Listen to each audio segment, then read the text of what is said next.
Hello and welcome to the show. For today's Hot Wheels Showdown, I am going a different route. You see, the first two cars that I built and the twin mill that is still our target car have all been ludicrously powerful, but not particularly great handling. So we're going to try an Alfa Romeo 4C, the hope being that this vehicle will be able to carry corner speed. Now, it isn't going to be anywhere near as fast as the other three vehicles, but it might be able to make up time through the corners, and maybe it'll be able to make up more time overall. I am not sure. So that is, kind of why I'm curious about this vehicle. Now, the downside, of course, with going this route, the 4C is going to not have much PI to play with. It starts off mid-A class. By the time we put on the race tyres, we're up to, up into S1 already, and I'm going to want as big a tyres as possible, which is going to jump our PI up some more.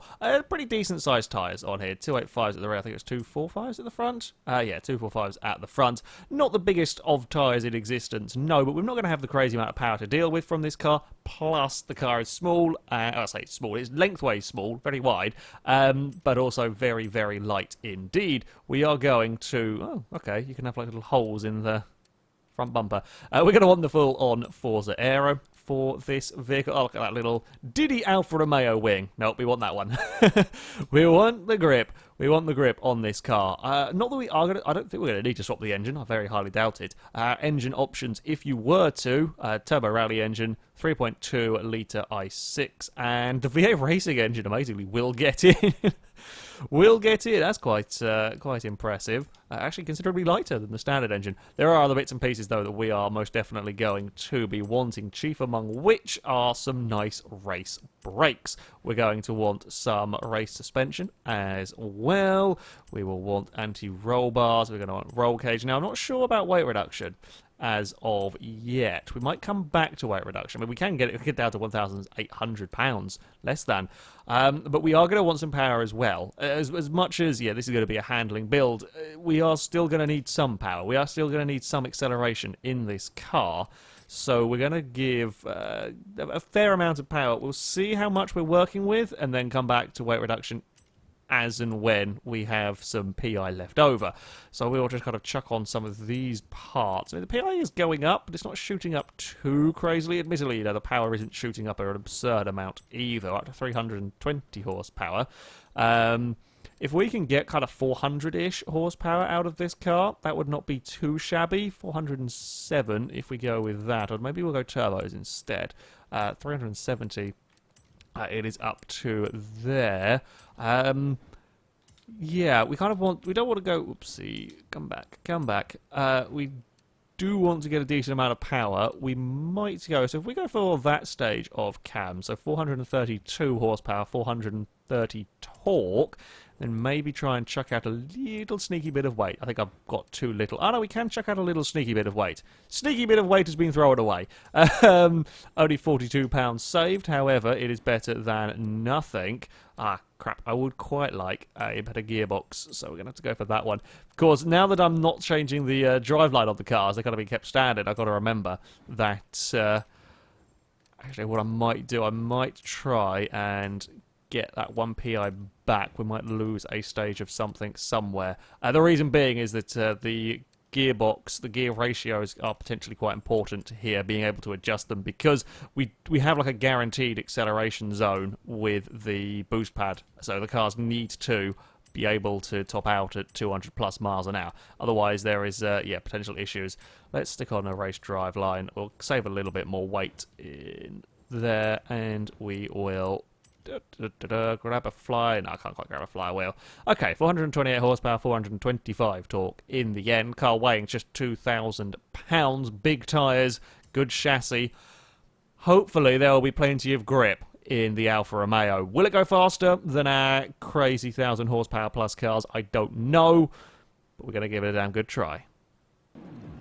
So, here we are at the skyscraper takeoff circuit for 5 laps in the Alfa Romeo 4C. A 36.4 is the time to try and beat. Now, we aren't going to be able to go faster than the twin mill in a straight line. In fact, the car runs out of top speed at 186 miles an hour, according to the kind of the benchmark. However, we will be flat out around more corners than the twin mill. We're hoping that, I can use the car's grip to make the most of this, or some of these corners that, the likes of the twin mill, the likes of the Valiant Charger just simply couldn't. Where, you're having to brake so much. That is so much grip in the Alfa Romeo. It is glorious.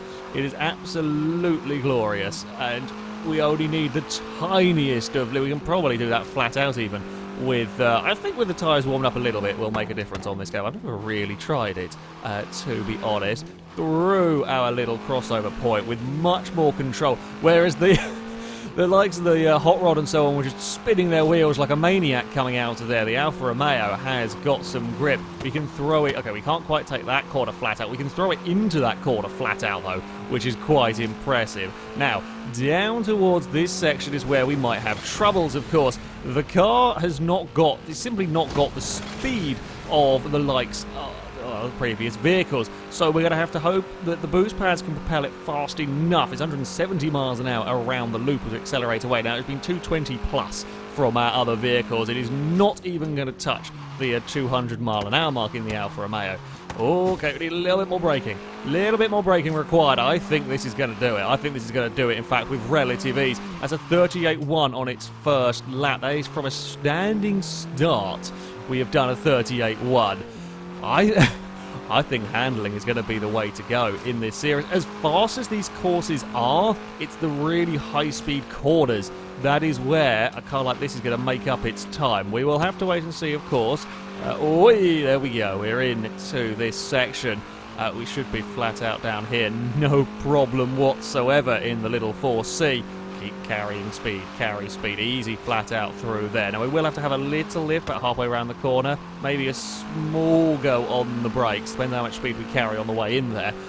That the sort of alternate route, or my preferred line through the split section, means that I will be carrying more speed through sort of previous corners, so you've got to watch out for that kind of thing. Now we did have to have a small brake potentially. We can throw the car in here with some speed, but you will have to slow down slightly, because it's a horrible tightening corner, that one. I think this circuit is perhaps designed to be run in the opposite direction to the way that I'm running it, because there are two layouts for pretty much all of the Hot Wheels courses going in different ways, and in Rivals mode they'll have different stunts in each of them. So perhaps this circuit initially designed to run the other way, so that you'd have tighter turning and then it gradually widens out. Makes it tougher for me as a driver to be dealing with that, but it's the same for all the cars, so you've got to just work with what you're given. It is looking quick, not quite quick enough. 36.7 from the Alfa Romeo. Oh, and I've done a stupid thing there. That's completely my bad on the way through that corner. Right, we've got to get everything spot on, and we should be able to do it. We're flat out, absolutely flat out through that first corner there. There's a little bit of smoke coming from the front tyres. I've carried way too much speed on the run up there. Now, we might be able to get away with it in the Alfa because we'll carry more speed on the first corner. This second corner here, we will lose a little bit, but probably not as much in this car as you would with the muscle cars that are struggling to turn.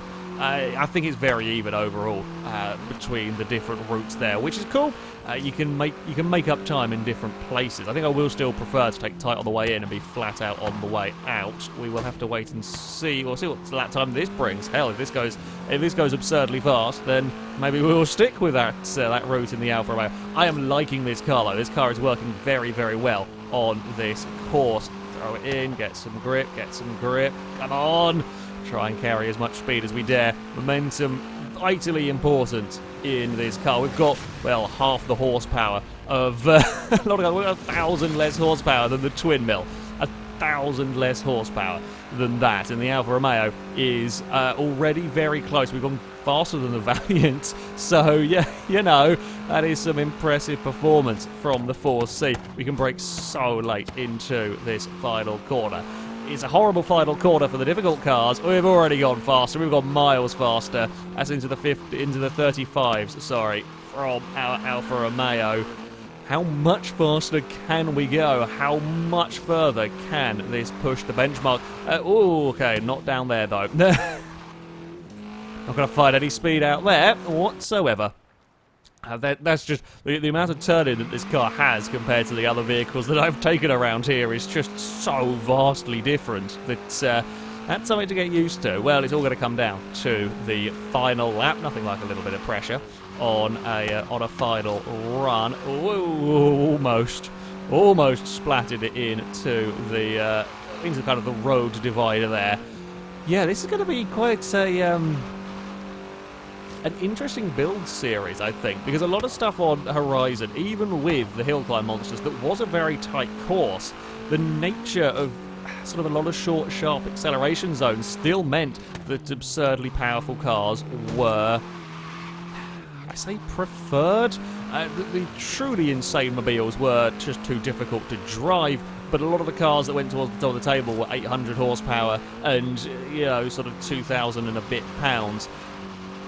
I'm not sure that's going to be the case here. As much as you expect Hot Wheels tracks to all be about power, all be about the straight line speed and so on, yeah, there are very, very quick sections here. Do not get me wrong, this last bit here is very fast, but because you've got the boost pad assistance, I'm thinking that actually it's going to be the handling cars that are going to be the ones to beat here because they can maintain quarter speed at the other parts in the lap. And while, yeah, we are 20, 30 miles an hour down in terms of overall straight line speed down that back section, that's not so important anymore because we are so much quicker elsewhere.